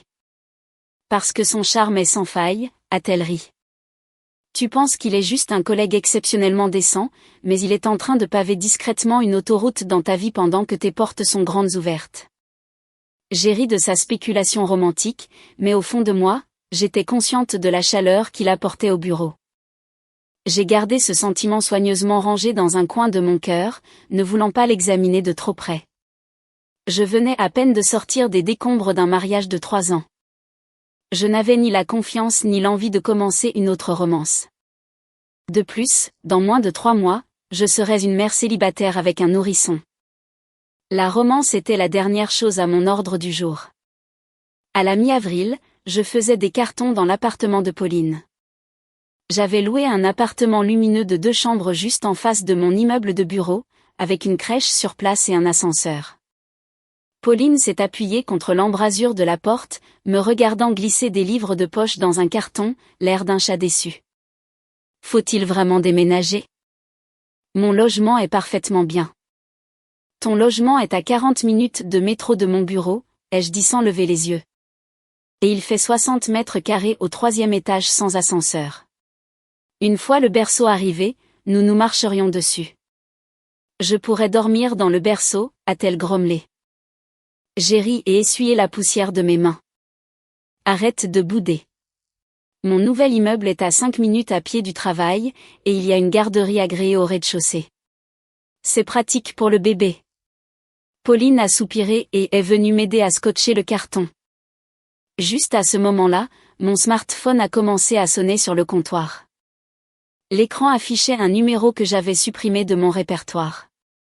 Pourtant, la séquence de 10 chiffres était gravée dans ma mémoire. Julien. Mon doigt a plané sur l'écran pendant 3 secondes avant que je ne réponde. Allô, Hélène. La voix de Julien est passée par le récepteur, sonnant plus grave et plus rauque que je ne m'en souvenais. L'arrière-plan était entièrement silencieux, ressemblant à une salle de conférence vide. Y a-t-il un problème, ai-je demandé calmement. Il a fait une pause. Je suis de retour en ville pour une conférence d'affaires de 48 heures. Serais-tu ouverte à nous rencontrer pour prendre un café? Je me suis dirigée vers la fenêtre ouverte. Dehors, les ormes du quartier éclataient de jeunes bourgeons verts, se balançant doucement dans la brise d'avril. Si tu as quelque chose à dire, tu peux le dire par téléphone. Un autre long silence s'est étiré entre nous. Je l'ai entendu prendre une profonde inspiration rauque. Hélène, j'ai appris que tu étais enceinte. Ma main s'est serrée autour du téléphone, mais je suis restée silencieuse. Je n'ai pas fouillé intentionnellement, a-t-il ajouté rapidement, une trace d'urgence nerveuse entrant dans sa voix. Ma mère a croisé Pauline au marché Oulfouz le week-end dernier, et Pauline l'a mentionné. J'ai maudit silencieusement la langue trop libre de Pauline, mais j'ai gardé mon ton calme. Et alors? L'enfant est-il le mien? Au moment où ces mots ont quitté sa bouche, une flamme de colère soudaine s'est allumée dans ma poitrine. J'ai pris une profonde inspiration, forçant le feu à se calmer. Julien, cette question est une insulte. Non, Je ne voulais pas dire ça comme ça, a-t-il supplié, sa voix se brisant légèrement. S'il te plaît, ne me méprends pas. Je voulais seulement savoir parce que quand nous avons signé les papiers en décembre, tu n'as jamais rien mentionné. Si tu attendais déjà un enfant à l'époque, pourquoi ne me l'as-tu pas dit? Comment étais-je censé te le dire? Ma voix s'est élevée malgré mes efforts pour la contenir. La nuit où je suis allée à ton bureau en novembre. C'était la seule raison pour laquelle je suis venue. Mais avant même que je puisse retirer mon manteau, tu t'es assis derrière ton bureau et tu m'as dit que tu voulais divorcer. Que attendais-tu de moi? Que je te montre un test de grossesse et que je te supplie à genoux de rester par pitié? Ma poitrine se soulevait sous l'intensité de ces mots. De l'autre côté de la pièce, Pauline a arrêté de faire les cartons et m'a regardé avec des yeux anxieux.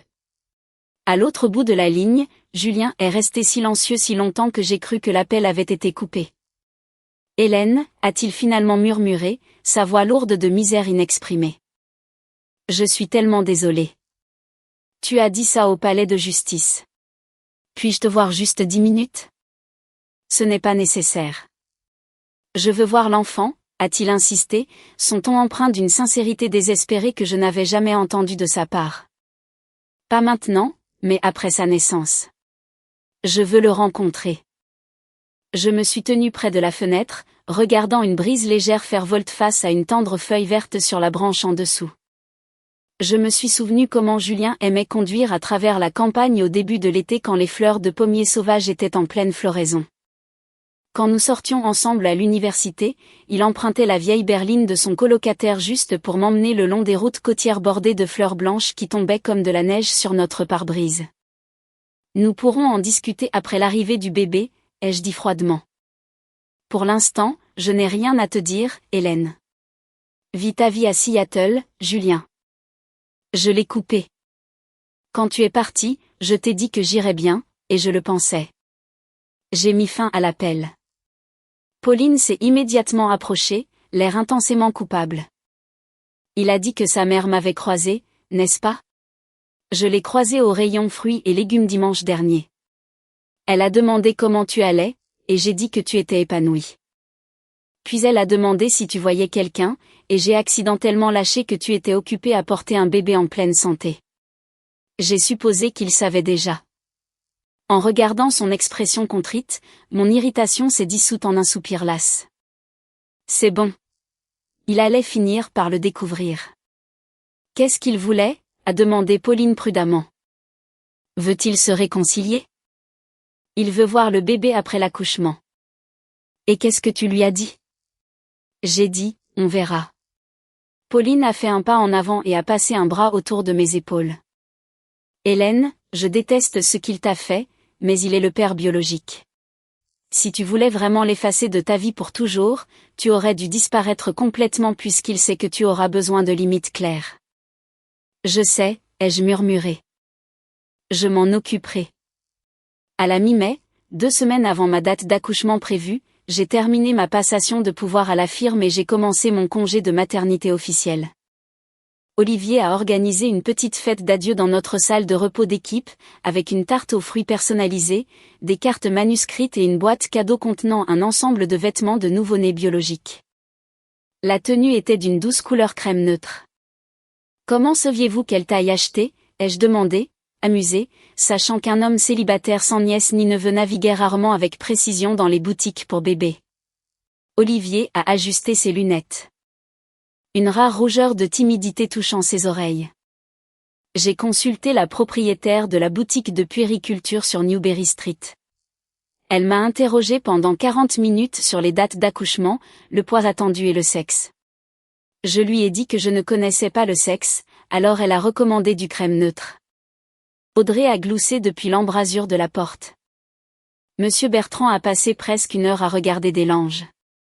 Tout le bureau était au courant de sa mission. Olivier a lancé à Audrey un regard d'avertissement moqueur, ses oreilles devenant légèrement plus rouges. En voyant son doux embarras, une vague de chaleur m'a envahi. Qu'un homme passe 40 minutes dans un magasin de bébés inconnus à poser des questions embarrassantes juste pour s'assurer d'un cadeau approprié était une forme de gentillesse discrète qui ne passait pas inaperçue. Merci, Olivier, ai-je dit sincèrement. Vraiment. Ne le mentionnez pas, a-t-il répondu, retrouvant son sourire habituel et posé. Assurez-vous simplement d'envoyer des photos une fois que le petit sera là. Le 15 juin à 3 heures du matin, j'ai perdu les os. Pauline est entrée dans une frénésie, appelant une ambulance tout en attrapant le sac d'hôpital préparé près de la porte. Dans sa hâte, elle a trébuché sur un tapis dans le couloir et s'est blessée au genou, mais elle s'est relevée en boitant et a roulé à mes côtés dans l'ambulance. Elle a serré ma main très fort tout le long du trajet, babillant sans cesse pour apaiser mes nerfs, bien que ses propres mains tremblaient bien plus que les miennes. « Pauline, c'est moi qui accouche », ai-je réussi à plaisanter entre les contractions. « Pourquoi es-tu celle qui tremble ?»« Parce que je n'ai jamais fait ça avant », a-t-elle protesté en larmes. « Économise ton énergie et respire, Hélène. » Le travail fut une épreuve atroce. Les contractions déferlaient comme des vagues écrasantes, me broyant le bas du dos et le bassin. J'ai serré les barres en acier du lit jusqu'à ce que mes jointures blanchissent, suivant les comptes de respiration de la sage-femme. Au plus fort de la douleur, lorsque ma vision s'est brouillée, un souvenir fugace de Julien disant « Divorçons » m'a traversé l'esprit. J'ai serré les dents et j'ai complètement banni ce souvenir. Je n'ai besoin de personne d'autre. Je peux le faire seule. La tête couronne, a annoncé l'infirmière avec encouragement. Une dernière grande inspiration, Hélène. Poussez. Un cri fort et perçant a brisé la tension dans la salle d'accouchement, sonnant comme la plus magnifique symphonie du monde. Je me suis effondrée sur les oreillers, trempée de sueur, complètement épuisée de force physique. L'infirmière a nettoyé le petit nouveau-né rouge et ridé et l'a placé doucement sur ma poitrine nue. Il pleurait, ses petits poings serrés, ses petites jambes donnant des coups contre ma blouse. En cet instant lumineux, toute l'agonie physique, tous les mois d'épuisement, et chaque trace persistante de grief se sont évaporés dans l'air. 3 kilos et 200 grammes, a annoncé le médecin avec un grand sourire. Un bébé en bonne santé. Félicitations, maman. En regardant son petit visage. Les larmes ont finalement coulé sur mes joues. C'était la première fois que je pleurais depuis le divorce, non pas par tristesse ou faiblesse, mais par une plénitude accablante, comme si un vase vide avait été rempli à ras-bord de pure lumière. « Bonjour, petit », ai-je étouffé, ma voix lourde d'émotion. Maman est là. Je l'ai nommé Léo Mercier. Léo pour la force et le courage, et Mercier pour porter le nom de ma famille. Je voulais qu'il navigue dans ce monde avec résilience et grâce, à l'abri des vents froids du passé de ses parents. Quand Léo a eu 1 mois, Pauline a organisé une fête dans mon nouvel appartement. Elle avait passé une semaine à préparer un festin maison, rôtissant des viandes, arrangeant des plateaux de charcuterie et préparant des pâtisseries. Audrey a apporté un bouquet de lys blanc. Rachel Martin a offert une cuillère en argent pour bébé avec une carte indiquant « Pour mon futur filleul ». Et Olivier est arrivé portant un énorme ours en peluche 3 fois plus grand que Léo. Le salon était rempli de rires et de conversations. Léo passait de bras en bras, les yeux écarquillés et curieux, soufflant occasionnellement des bulles de lait qui charmaient tout le monde dans la pièce. Quand Olivier s'est assis sur le canapé en tenant le bébé, sa posture était aussi rigide que celle d'un homme portant un bol de soupe brûlante, terrifié à l'idée que le moindre mouvement puisse casser quelque chose de précieux. « Détends tes coudes », ai-je ri, m'approchant pour ajuster ses bras. « Soutiens sa nuque comme ça. Il ne se cassera pas. » Olivier a regardé le petit paquet dans ses bras, sa voix s'adoucissant dans un registre que je n'avais jamais entendu auparavant. « Il est si petit.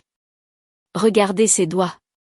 Tout en lui est si délicat. » Il a doucement tendu un index, et bébé Léo a immédiatement enroulé sa petite main autour de lui, serrant fort.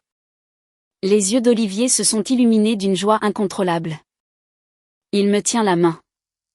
En voyant son expression lumineuse et sans fard, je n'ai pas pu m'empêcher de sourire. Plus tard ce soir-là, après le départ des invités, Pauline est restée pour aider à charger le lave-vaisselle. En rinçant les assiettes, elle a parlé nonchalamment sans se retourner. Quand Olivier m'aidait à couper les légumes dans la cuisine tout à l'heure, il m'a posé une question. J'ai fait une pause en scellant les récipients de reste. Qu'est-ce qu'il a demandé ? Il a demandé combien de temps tu avais l'intention de rester célibataire. Mes mains se sont figées sur le couvercle en plastique. Qu'est-ce que tu as dit? Je lui ai dit qu'il devrait te le demander directement, a dit Pauline, éteignant le robinet et se séchant les mains sur son tablier. Elle s'est appuyée contre le comptoir et m'a regardée. Hélène, tu travailles avec Olivier depuis plus de 6 mois maintenant. Qu'est-ce que tu penses de lui?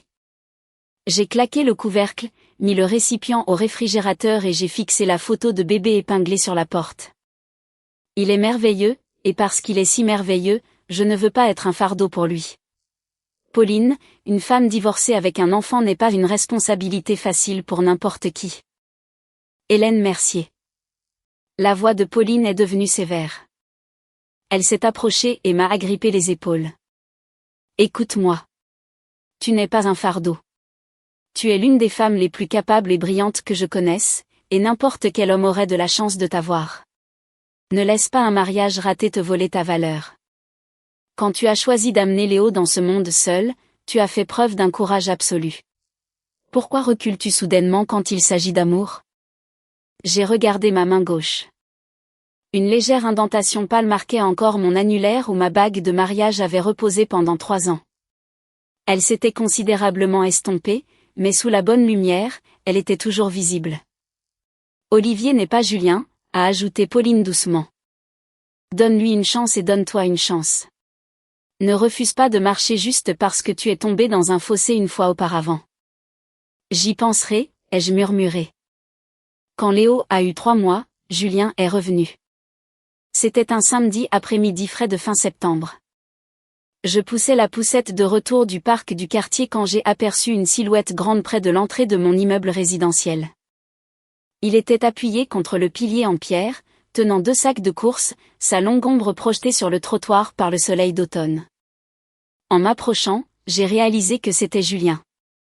Il semblait plus mince, légèrement marqué par le temps avec de légères rides d'expression autour des yeux et une gravité tranquille dans sa posture. Il portait un trench-coat gris foncé avec le col relevé contre le vent. Quand il m'a vu pousser la poussette, il s'est raidi, se redressant, ses yeux fixés hautement sur le bébé. Je me suis arrêtée à 5 pas.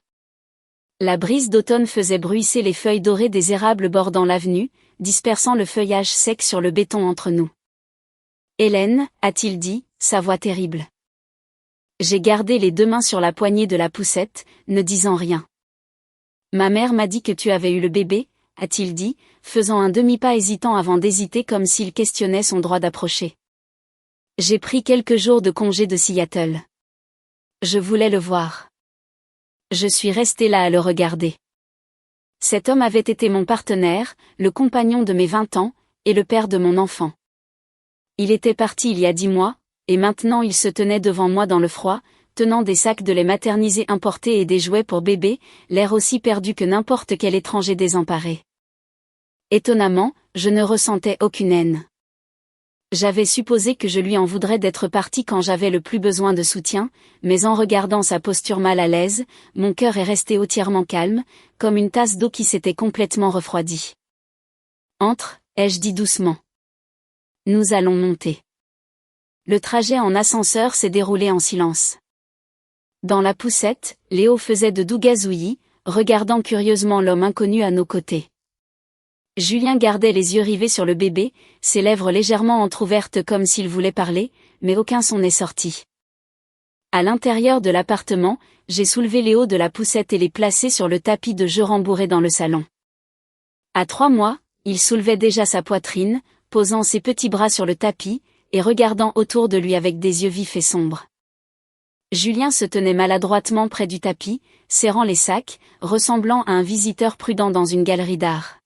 « Assieds-toi » ai-je proposé, désignant le canapé. Il s'est assis, posant les cadeaux sur la table basse. J'ai jeté un coup d'œil à l'intérieur. 2 boîtes de lait maternisé biologique et un ensemble de jouets sensoriels de développement. « Comment s'appelle-t-il » a demandé Julien, son regard ne quittant jamais l'enfant. Léo Mercier. En entendant le nom de famille Mercier, Julien a légèrement tressailli comme frappé par une réalisation silencieuse, mais il s'est rapidement ressaisi. Léo Mercier. C'est un nom fort. Tes parents l'ont-ils choisi ? Je l'ai choisi, ai-je répondu, assise dans le fauteuil opposé. Cela signifie force et courage. Julien a baissé la tête, serrant fermement ses mains sur ses genoux, les veines sur le dos de sa main ressortant. Merci d'avoir si bien pris soin de lui. Il a l'air en bonne santé et heureux. C'est mon fils. Bien sûr, je prendrai soin de lui. Un long silence a rempli la pièce, qui a duré jusqu'à ce que Léo se lasse de la position sur le ventre, se roule sur le dos et commence à attraper joyeusement ses propres orteils. Hélène, a dit Julien doucement, levant les yeux avec une expression de remords sincère. Puis-je faire quelque chose pour lui? Je ne parle pas seulement d'argent. Je verserai la pension alimentaire sur votre compte chaque mois sans faute. Mais je veux dire à l'avenir, quand il commencera l'école, s'il a besoin d'aide, quoi que ce soit. En le regardant, je pouvais voir que son regret était réel. Il avait changé au cours de la dernière année. Le côté arrogant qu'il avait lorsqu'il dirigeait sa firme de logiciels avait été lissé par la réalité. Si tu souhaites lui rendre visite, tu peux le faire, ai-je dit calmement. Cependant, j'ai 3 conditions. Nomme-les. Premièrement, tes visites ne doivent jamais perturber la routine établie de Léo. Tu dois me prévenir à l'avance et ne venir que lorsque je suis d'accord. Deuxièmement, tu ne dois jamais parler de notre divorce ou de nos conflits passés devant lui. Quand il sera assez grand pour comprendre, je lui expliquerai notre histoire moi-même. Troisièmement, si tu fondes une nouvelle famille à l'avenir, j'attends de toi que tu gères tes limites correctement. Mon fils ne sera jamais traité comme une après-pensée dans ta vie. Julien a accepté sans une seconde d'hésitation. Je promets. Il s'est levé, a marché jusqu'au bord du tapis de jeu et s'est accroupi. Léo, ayant fini de jouer avec ses pieds, a soufflé une minuscule bulle et a levé les yeux vers le nouveau visage qui planait au-dessus de lui. Après une brève pause, le bébé a éclaté en un sourire sans dents et gommeux. Julien a doucement tendu la main, touchant le petit poing de Léo. Léo a immédiatement saisi son index, le tenant avec une force surprenante. Les épaules de Julien ont tremblé. Il a baissé son front contre sa propre main piégée. Restant immobile pendant très longtemps.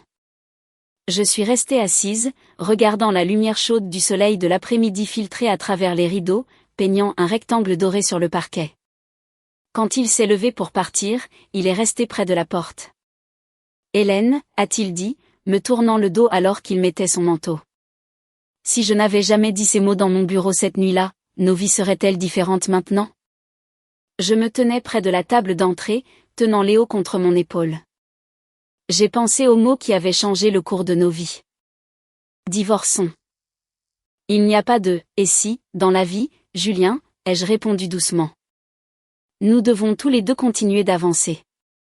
Il a hoché la tête lentement, est sorti dans le couloir et a marché vers l'ascenseur. Au moment où les portes métalliques se sont refermées, je l'ai entendu expirer un long soupir lourd, comme s'il déposait un poids insupportable. Pour le premier anniversaire de Léo, Olivier est venu préparer le dîner. Il a affirmé avoir passé la semaine précédente à étudier des vidéos culinaires et a insisté pour montrer ses talents à Léo et à moi. Je lui ai cédé la cuisine avec un scepticisme amusé. 2 heures plus tard, il a présenté 6 plats magnifiquement préparés, du saumon poêlé au beurre de citron et aneth, des côtes courtes braisées à la réduction de vin rouge, des légumes de saison rôtis et une salade fraîche avec du parmesan râpé. Tu as commandé à emporter et tu as dressé les assiettes toi-même, ai-je plaisanté, goûtant une fourchette de saumon. C'était tendre, savoureux et parfaitement cuit. Ne sous-estimez jamais la capacité d'un ingénieur à suivre une formule précise, a-t-il dit fièrement, drapant son tablier sur une chaise. Léo était assis dans sa chaise haute, tenant un bâtonnet de carottes cuites à la vapeur, la bouche barbouillée de purée d'orange. Voyant Olivier s'asseoir à côté de lui, Léo a offert avec enthousiasme la carotte mâchée aux lèvres d'Olivier, babillant avec excitation, « Oncle ». Sans la moindre hésitation, Olivier s'est penché et a pris une petite bouchée de la carotte malmenée, hochant la tête avec une appréciation sérieuse. Délicieux. Merci, mon pote. Léo a éclaté de rires enchantés, tapant ses petites mains contre le plateau. Après le dîner, Olivier a pris en charge le nettoyage. Je me suis assise sur le canapé du salon, regardant sa grande silhouette à travers la cloison de verre alors qu'il lavait et séchait méticuleusement chaque plat. Léo s'était endormi sur mes genoux, sa respiration douce et profonde, ses longs cils reposant contre ses joues rebondies.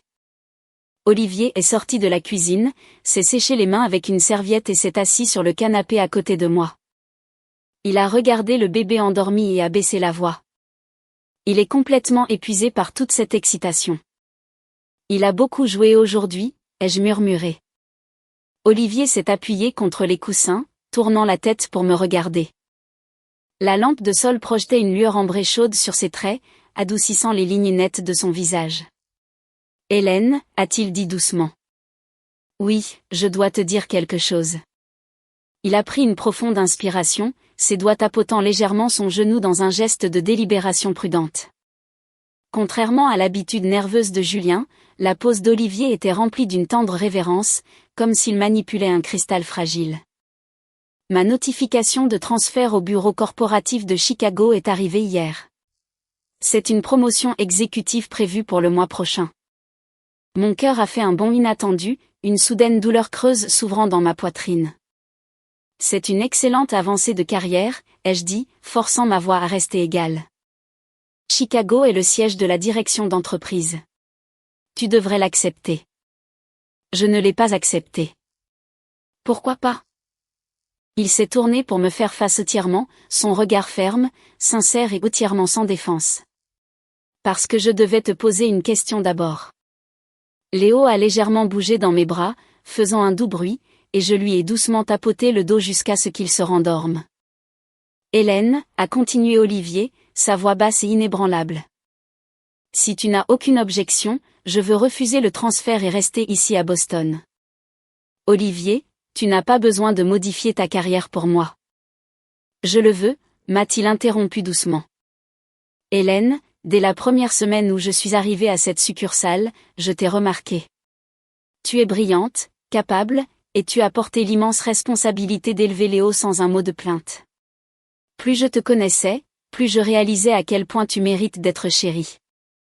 Je ne crois pas aux flirtations vagues, et je ne voudrais jamais que tu penses que cela est né de la pitié. Il a fait une pause, rassemblant sa résolution. Je t'aime. Je t'aime, et j'aime Léo. Si tu es prête à me donner une chance, je resterai. Si tu sens que ce n'est pas bon pour toi, je prendrai la mission à Chicago. Le salon est tombé dans un silence absolu, sauf pour le tic-tac rythmique de l'horloge murale. J'ai regardé mon fils, dormant paisiblement contre ma poitrine, sa petite main agrippant le tissu de mon pull. Olivier, ai-je dit doucement, ma voix tremblante légèrement. Je suis une femme divorcée avec un enfant d'1 an. Ma vie ne peut être séparée de ses besoins. Y as-tu vraiment réfléchi? J'y ai réfléchi pendant 1 an, a-t-il répondu sans hésitation. Depuis le jour où tu as dirigé cette réunion d'évaluation des risques avec ton ventre arrondi, j'ai commencé à y penser. Ma réponse est claire depuis très longtemps.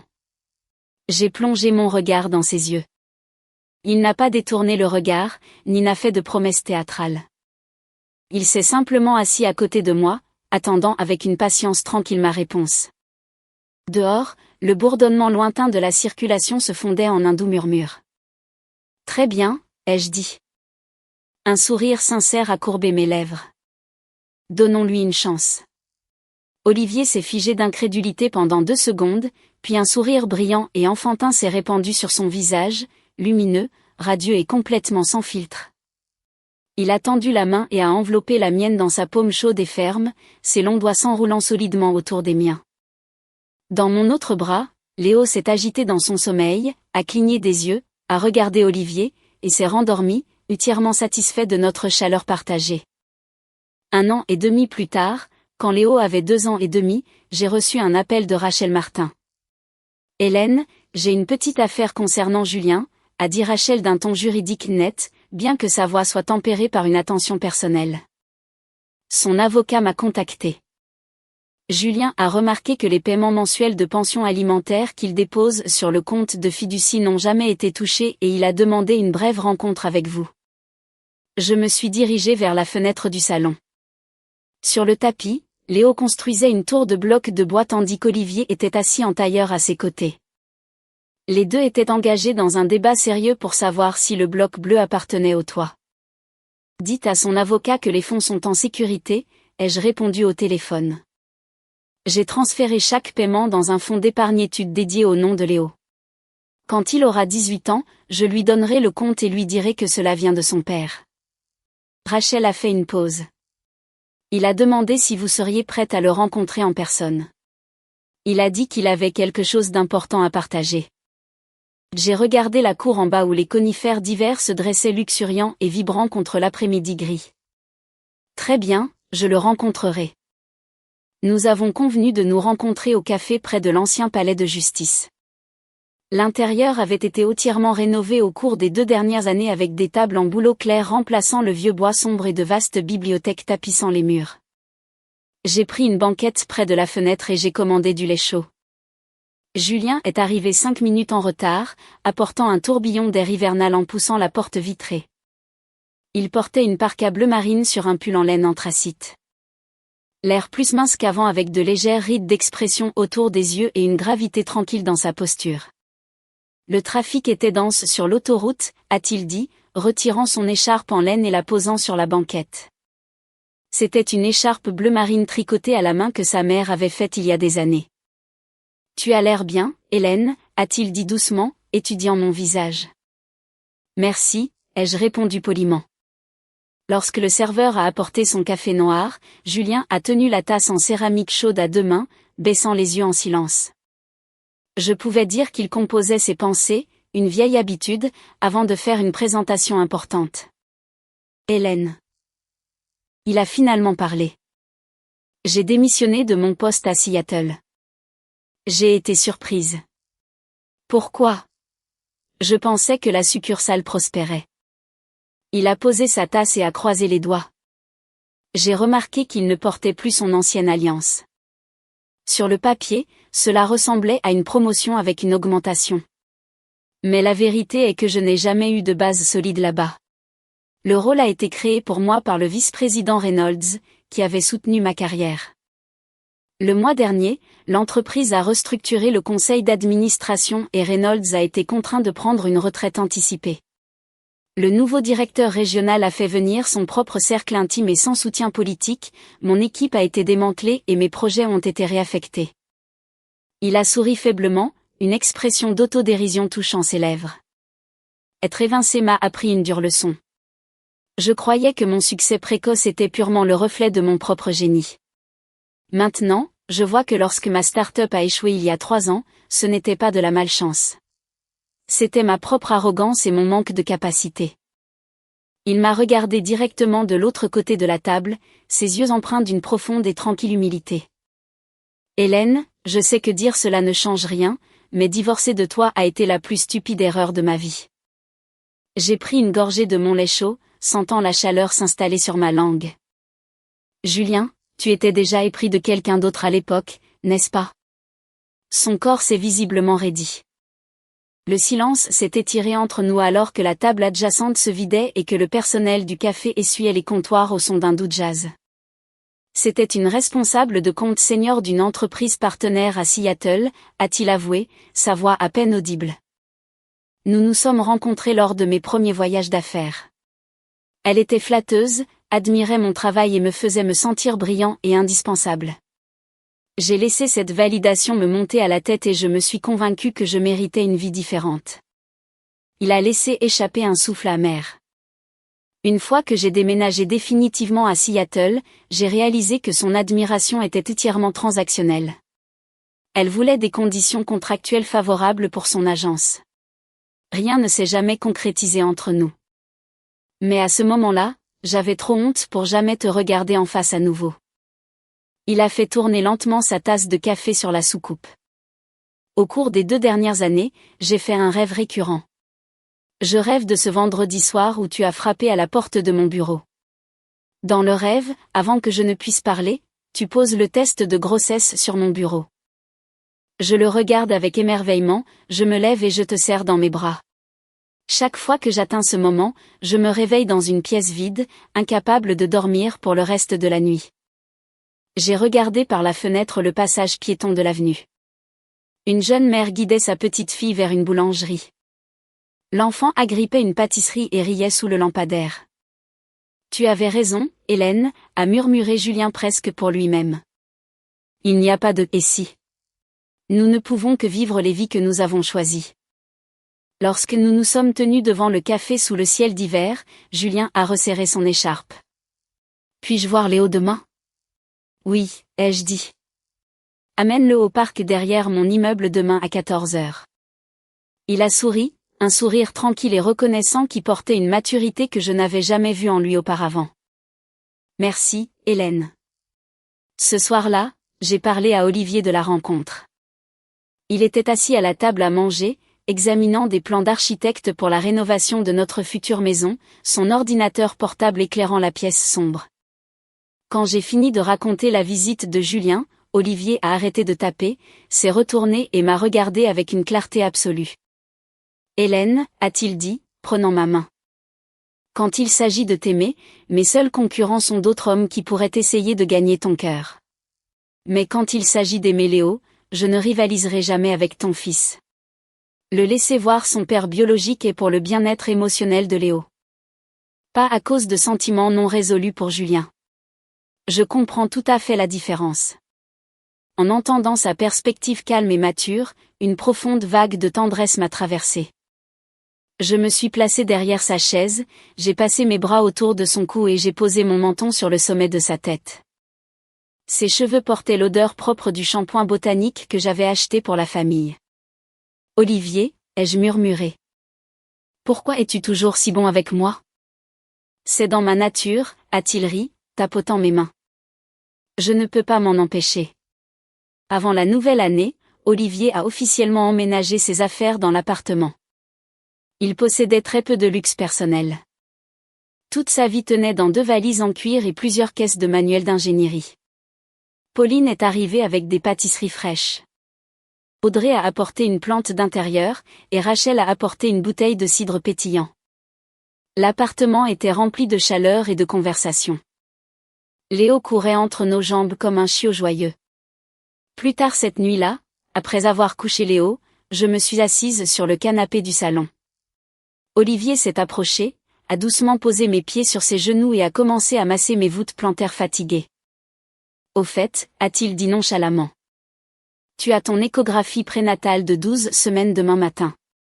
Exact. J'ai pris la matinée pour nous emmener, ai-je souri. Tu n'as pas besoin de manquer le travail. J'ai géré les rendez-vous seul la dernière fois. La dernière fois était différente, a répondu Olivier fermement, ses mains travaillant avec une attention constante. J'ai manqué le début du parcours de Léo. Mais pour ce bébé, je serai là pour chaque étape. J'ai baissé les yeux sur mon ventre légèrement arrondi, posant ma paume contre le tissu de ma robe. Olivier, ce bébé portera ton nom de famille, Bertrand. Ses mains se sont immobilisées. Il m'a lentement serré dans ses bras, pressant son front contre mes cheveux, sa poitrine se soulevant et s'abaissant par de profondes respirations calmes. Il n'a rien dit, mais j'ai senti ses épaules trembler d'une gratitude accablante. L'été suivant, notre fille, Claire Bertrand, est née. Devant la maternité, Olivier tenait Léo, 3 ans, qui serrait une fleur sauvage légèrement froissée qu'il avait cueillie dans le jardin de l'hôpital. Lorsque l'infirmière a ouvert la porte, Léo s'est glissé des bras d'Olivier, a traversé la pièce sur ses petites jambes et a tenu la fleur vers mon lit avec une intensité sérieuse. Maman, tu as mal? J'ai pris la fleur froissée et j'ai caressé ses doux cheveux. Maman n'a pas mal du tout, mon chéri. Viens voir ta petite sœur. Olivier s'est approché, a soulevé Léo dans ses bras et l'a amené près du berceau transparent où bébé Claire reposait enveloppé dans une douce couverture rose. Léo s'est penché en avant, les yeux écarquillés, étudiant la petite nouvelle. Pourquoi est-elle si petite? A murmuré Léo avec admiration. Tu étais tout aussi petit à ta naissance, ai-je ri doucement. Léo a tendu un doigt hésitant dans le berceau et a doucement effleuré la paume de Claire. Instinctivement, le nouveau-né a enroulé ses petits doigts autour de la main de son frère, serrant fort. Léo s'est tourné vers nous, son visage entier rayonnant de fierté. Maman, elle me tient la main.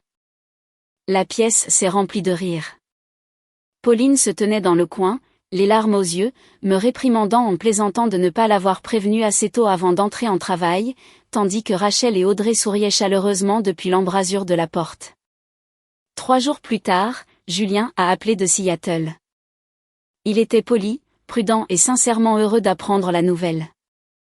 Il a mentionné qu'il avait commencé à fréquenter une femme qui travaillait dans une coopérative de crédit locale à Washington, et qu'il prévoyait de se marier le printemps suivant. « Je suis vraiment heureuse pour toi, Julien, ai-je dit. Et pour la première fois, je le pensais de tout mon cœur. Construis une belle vie. Toi aussi, Hélène, a-t-il répondu doucement. Tu as construit une famille merveilleuse. Après avoir terminé l'appel, je suis sortie sur le balcon de notre nouvelle maison de banlieue.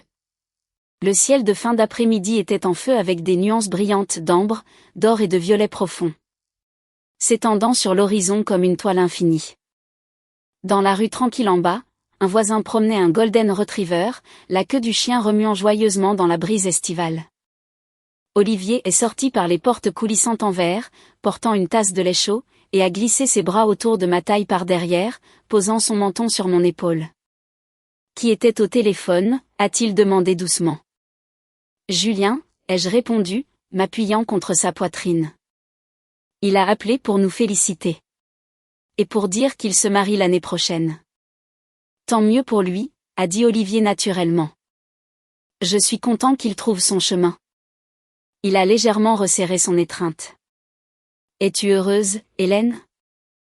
Je me suis retournée dans ses bras, lui prenant le visage à 2 mains, regardant dans ses yeux calmes et aimants qui reflétaient le coucher de soleil. Je n'ai jamais été aussi heureuse, ai-je dit. Il s'est penché et m'a embrassé doucement, la lumière du soir étirant nos ombres entrelacées sur le sol du balcon, parfaitement unies sans aucun espace entre nous. J'ai posé ma tête contre sa poitrine, écoutant le battement régulier et rythmique de son cœur, un havre sûr qui n'avait jamais vacillé. J'ai finalement compris la vérité de notre parcours. L'amour ne consiste pas à trouver quelqu'un pour vous protéger magiquement de chaque tempête. Il s'agit de trouver un partenaire qui se tiendra à vos côtés sous la pluie battante, vous tenant la main avec une foi inébranlable que la tempête passera, le ciel s'éclaircira et le soleil se lèvera à nouveau demain. Et ces chemins difficiles que nous pensions autrefois nous briser. En regardant en arrière d'où nous sommes aujourd'hui, ils n'étaient simplement que les sentiers sinueux qui nous ont conduits en toute sécurité.